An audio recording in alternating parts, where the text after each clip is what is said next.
Hello everyone, welcome to this Stet Studio video. My name is Noah and today we are going to be going through the fourth quarter of my reading journal.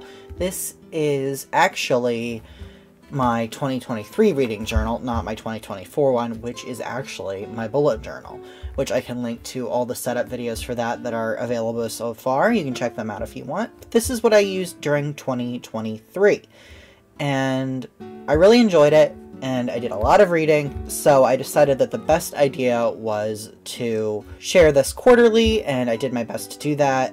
Several times it was quite late after the quarter ended that I was able to share it with all of y'all, as is the case now. I know it is mid-February almost, or it will be by the time you watch this, and I haven't shared the last quarter from 2023, but I didn't want to not complete the set, as it were. I had shared all of the other quarters, so I figured I would do that today.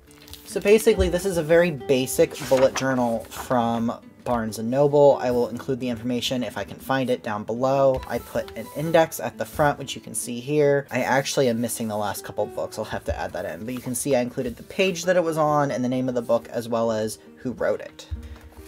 And if we open up to the fourth quarter, you will see that almost none of these have dates attached to them, and that was because I got so far behind on filling this out that I lost track of when I read them. I know these are all from the fourth quarter though, I just don't know exactly when. So firstly we have He Who Drowned the World, which is the sequel to She Who Became the Sun, which I read earlier this year. Right here. And there is a video for She Who Became the Sun, one of my art journal with me videos. You can watch that if you're interested. At least I think there is. I think that's one of the ones I did. I did something very similar for this. I used a lot of coffee stained paper and fan art because these books take place a long time ago, before the invention of cameras, that sort of thing. So you wouldn't be able to have any pictures from that time period. So it made the most sense to me to include fan art. Plus, there's a lot of fan art for this book, so I had a lot to choose from. And I forgot to mention before now, I will have my Pinterest linked, and I do have links to all of the photos and fan art and all of that I used for this art journaling project linked in there, so you can check them out. I do have a little bit I wrote about the book itself in here, and I actually enjoyed He Who Drowned the World more than I did She Who Became the Sun. They were both very good though. I gave this 5 stars. These stamps here mean that it was a audiobook that I listened to that I rented from the library that was on my TBR. You will see these sort of stamps, and I will do my best to remember to tell you what they are when they show up. This book is a sequel, like I mentioned. It is about the conclusion to a war in a sort of historical fantasy China. It is not realistic. I mean, it is realistic historical, but it also is sort of fantasy historical. So it's in that like gray space, and it is about the actual capture of the empire, the end of the war, taking over, and there's a bunch of different groups of people. There's a bunch of different individuals who are all kind of coming together with their own motives that crisscross and intersect and maybe intertwine, and they're all kind of fighting for that throne. And there is a very satisfying conclusion, and I really enjoyed it. So this book was 496 pages long. It was published in 2023, and it was 18 hours and 57 minutes long. And then we have The Space Between the Stars by Anne Corlett, and this one is actually completely the opposite. All actual photos. I don't remember if I was able to find any fan art for this book, or if I just didn't look because I knew I wanted more of real photos. This is a more of near-future space travel sci-fi dystopian novel, and I felt that pictures were more appropriate for this one. You can see all the little doodled in stars. I thought that was a fun little addition, and not something I actually did very often in this reading journal. I only gave it 2.5 stars. I really didn't enjoy this book that much. It felt rather predictable and sort of slow, but I can tell that it's definitely a book that other people would enjoy, so if the idea of it sounds interesting, I wouldn't necessarily discourage you from reading it. It wasn't awful, which is not the best review or the best endorsement, but that's, you know, how I felt about it. And it was 368 pages. It was published in 2017. It is 12 hours and 12 minutes long, and it was an audiobook I rented from the library. The next book we have is The Rook by Daniel O'Malley. It was published in 2012, and it was 504 pages, or 17 hours and 46 minutes. And you can see I have a mixture of the actual photos with fan art. There wasn't a whole lot of fan art available, and I put it right next to Stiletto, which was the sequel to this book. There are 2 more in the series. I haven't read them yet. I'm not sure if I'm going to, but I thought it'd be fun to have them next to each other. So like I said, we have The Rook, and then we have Stiletto, which was published in 2016, 592 pages, 23 hours, and 4 minutes. And this was also an audiobook I listened to from the library, and I gave them both 4 stars. I thought that both of these books were very well done.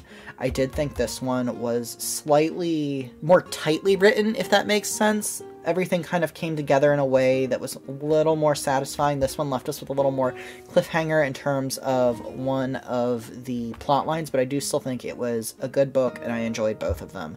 They are sort of spy action thrillers, but they are set in a world where superpowers and monsters exist. So if you enjoy that sort of thing, would definitely recommend. It's kind of almost a grown-up governmental Percy Jackson vibe, would be the way I would put it. I did enjoy them. If you enjoyed the Percy Jackson books, you may enjoy these, although they are not necessarily mythology-based. And then we have The Witch's Daughter, and I glued the coffee stain paper over the whole page, because this book takes place, well, not entirely in the far past, but a lot of it is in the past, and it sort of has that vintagey aesthetic to it. Didn't really like this book that much. I gave it a 2.5.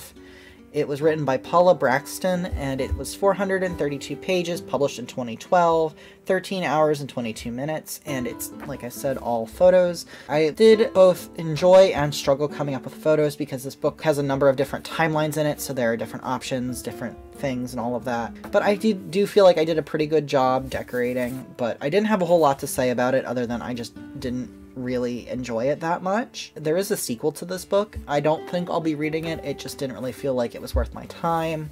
This was an audiobook that I rented from the library.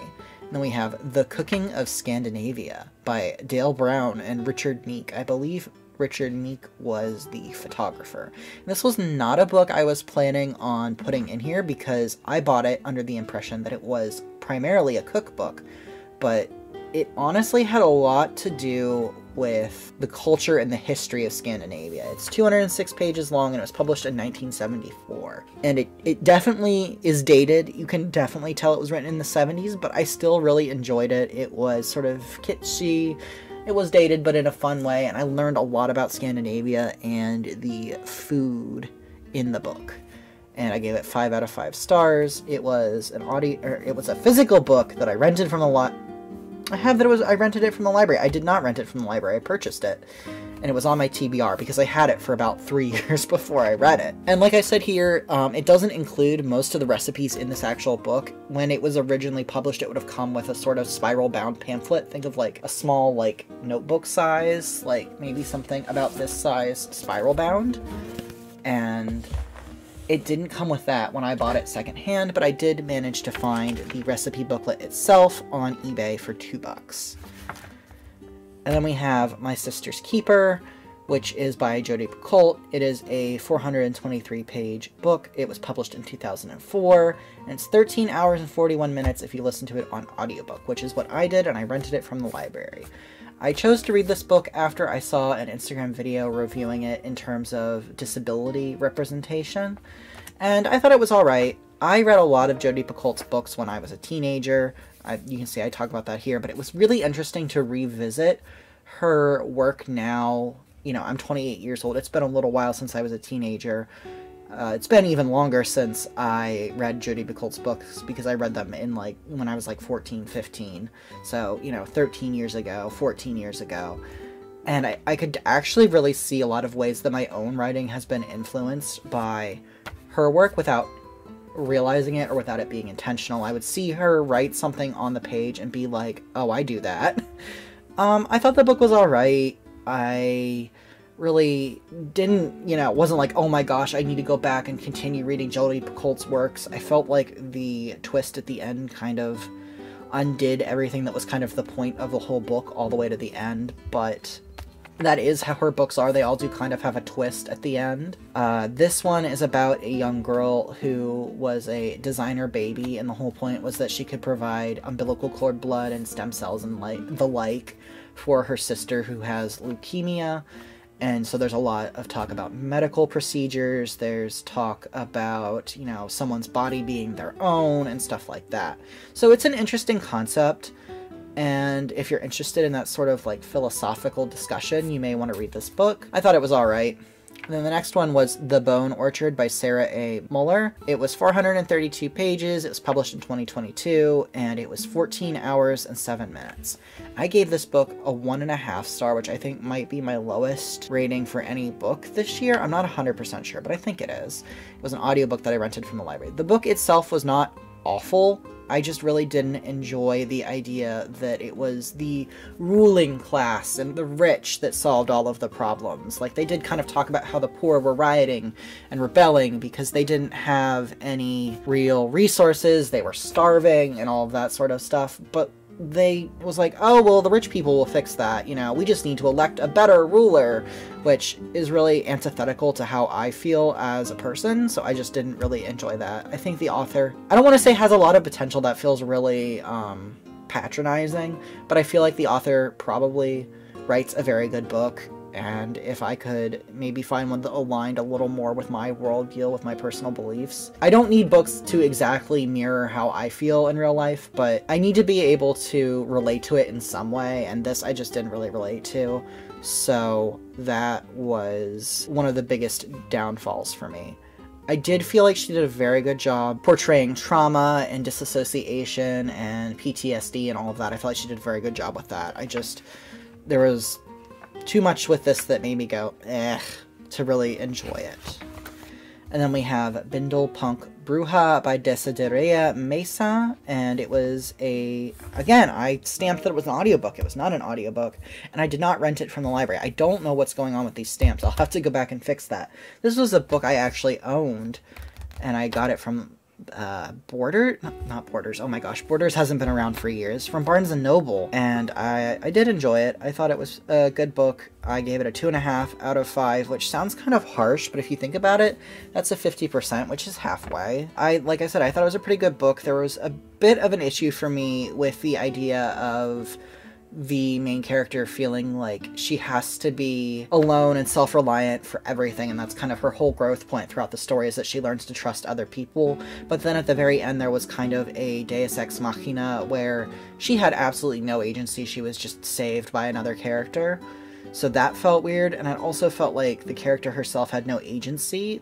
Things just happened to her in the book, but I don't know, maybe that's just me. That was how I felt. I don't know why I messed up these stamps so much. That's so weird to me. So then we have The Oleander Sword by Tasha Suri, which was a 512-page book. It was published in 2022, and it was 19 hours and 8 minutes. And I really enjoyed the first book in this series, so I was really excited to get to listen to this one. One thing I would have changed is I would have re-listened to The Jasmine Throne first, because I had a hard time kind of remembering who all the characters were, but I did really enjoy the way everything was intertwined. It's a sapphic novel, so that was nice. It was an audiobook I rented from the library, and it was on my TBR. It took me a long time. There was a long wait list for this book, which kind of contributed to me not remembering who people were, and as you can see, I used all fan art because there's a lot of fan art about this book, and honestly, it's adorable fan art. I love it. Why wouldn't I use it? And I gave it a 5 out of 5. And then we turn the page to The Witch's Heart by Genevieve Gornichek, and I never actually finished this, apparently. I will say this was the theme for my January bullet journal spread, which I will link to, so that's probably why I decided not to finish the spread in here. I was kind of done with it by that point, so that, like I said, is probably why. And it's a good indication of why I decided not to do this next year. Next year being now at this point, this year, 2024. It was a lot of work. As you can see, I didn't even fill up this entire book, but a lot of these spreads are 2 pages. Like this book here is 2 pages. Some of them are 1 page, but it's a lot of work, especially if I'm doing this for every book I read. I got so behind, and it stressed me out so much at the end of the year I was like, nope, not doing this again. It was a fun experiment. I enjoyed it, but not doing it again. And I am going to include some statistics in a minute, so if you're interested in that sort of thing, that will be there and you can check it out, and I'll discuss that a little bit with you. So I had big dreams of having some really interesting, in-depth statistics for y'all about my books, but honestly, I just don't have the energy or the time to get into that. So we have some really basic ones here. Up in the upper left-hand corner, we have the number of books versus the ratings, and you can kind of see there is a vague trend that I read more books that I rated higher than books I rated lower. It was a 0 through 5, or I guess technically, yeah, I guess 0 through 5 rating system, but I did go into half stars, so it was really kind of a 0 through 10 sort of rating, but as you can see, I rated more books 5 stars than anything else, so I mean, I'm glad that I liked the books that I read this past year. I didn't have any sort of rating system. I didn't use any sort of guidelines. I just kind of went with what I felt. This year, I'm using the compile system from, I think it's called Book Riot? Book Rush. I will link it down below so it can be sourced correctly, but that's what I'm using this year to try and make things a little more standardized. Not that it really matters, it doesn't matter. But I am kind of a nerd and like to see some statistics, so there is that. Then the graph below is genre, and I did organize these specifically in order of the books that I read the most of to the books I read the least of. So we have fantasy, sci-fi, mystery, literary, horror, anti-racism, cookbooks, plays, poetry, and tarot. And some of the books, I will say, it was kind of hard to decide what genre to put them in. There were a couple books that I felt like could have been horror and mystery. There was a couple books that I felt could be fantasy and maybe supernatural. And yeah, so this was a little challenging, but I read more literary books, at least compared to the other genres, than I thought I did. I knew I'd read a couple, but I kind of expected it to be further down the ranking of number of books I read, I suppose, but, you know, that's what statistics are for. You can see those sort of things, and it's really interesting, at least it is to me. And then in the upper right-hand corner, we have number of books versus length, which was kind of to see where things fell, what sort of length books I tend to read, and it is sort of a bell curve with a slight left skew. I forget all of those words. It's been about 10 years since I took a statistics class. The number of pages that was most common for me was in between 301 and 400 pages. As you can see, there is an outlier. I did have one book that was in between 801 and 900 pages. That was The Prior of the Orange Tree, which is a pretty long book. I was surprised by how many less than 100-page books there were. One of them was the book of poetry that I read. That was El Rio by Javier Herró, which is only 80 pages. That makes sense. But I did also read a couple novellas, and while they were all audiobooks, they were technically less than 100 pages if you read them that way. I was thinking about maybe making a graph that showed length of time, but it just felt too complicated, so I just went with pages to keep things interesting. And then the final one in the lower right-hand corner is audiobooks versus physical books, and no surprise there, my audiobooks were a lot more prevalent than physical books, and that's because as much as I love physical books and do enjoy reading them, I find audiobooks a lot more feasible for my life right now. I can listen to them while I work, I can listen to them while I drive, and you can't exactly sit there in traffic and read a book. I wish you could, but you can't. And there were no ebooks. By physical books, I mean actual paper books. I don't really like ebooks. There's nothing wrong with them. I'm not like, oh, that's fake reading. That's not my issue. I just don't like looking at a screen for that long. And I find that I don't enjoy the swiping on the screen. I find it makes my finger hurt after a while. I'm not really sure why, but it's something that I've noticed when I use my phone a lot, not just with audiobooks. So yeah, those are some statistics to show what my reading looked like. I think I will try and do a better job of keeping more detailed statistics in 2024. I was interested in things like racial makeup of authors, LGBTQ representation, stuff like that, and maybe gender of authors, number of authors, whether it's a single book, it's a collection, you know, is it a anthology of short stories? Is it a graphic novel? That sort of stuff. But I didn't keep track of that as the year went on in 2023, and I really did not feel like going back through and figuring all of that out at the end of the year. So I'm going to try and keep track of that from the start for 2024. So next year when we do this, or I guess technically this year, at the end of this year when we do this, you will be able to see all of that stuff.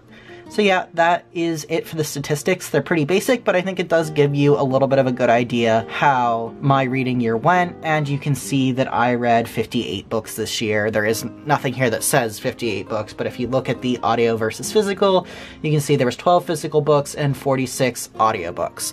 So yeah, that is the statistics. So yeah, that's it. Those are the books I read, some statistics to reflect back on them, and yeah, let me know what books you read in 2023. What books did you enjoy? What books didn't you enjoy? Do you have any books that you think I would enjoy? Leave all those sorts of comments down below. I love to hear from y'all. Like this video if you liked it. Dislike it if you disliked it. But if you dislike it, why are you still here? Go do something else more enjoyable with your time. Subscribe and ring the bell so you're notified when I make more videos. I think that's everything I'm supposed to ask you to do. But yeah, that is my reading journal for 2023. It was a fun experiment. I don't think I'll be doing it again, at least not in this form. Thank you so much for spending this time in the set studio with me. Bye!